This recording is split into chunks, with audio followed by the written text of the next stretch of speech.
Welcome to bushingfix.com. Today we're going to show you how to fix a shift lever in a Cadillac. Using the SR1 kit, you can do this when the shift lever is installed in the vehicle. You'll want to locate the brass bushing that sits inside the linkage. And you'll take the rubber bushing included in the kit, find the split, and put it around the brass bushing. And you'll want to orient the rubber bushing in a way that allows it to fit through the hole in the shift lever.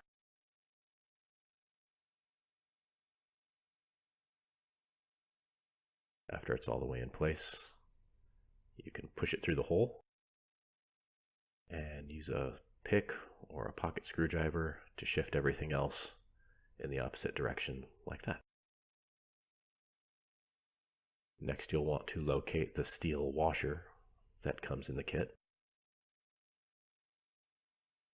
And the washer has a step on it, and you'll want to put it in place so the step is facing upward.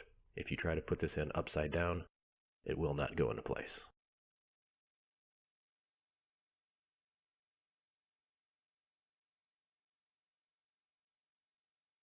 Make sure the steel washer is seated all the way, because if it's not, this next step will be impossible.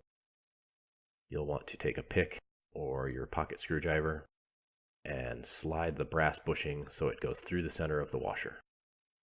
It doesn't have to be seated all the way, but that serves to lock the steel washer in place. And once you've done that, you can take the metal clip and lock the brass bushing in place.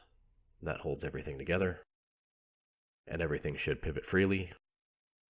And once that's completed, you can reconnect the linkage rod that goes to the transmission. After that, test the installation by shifting the shifter back and forth, and that's it, you're done.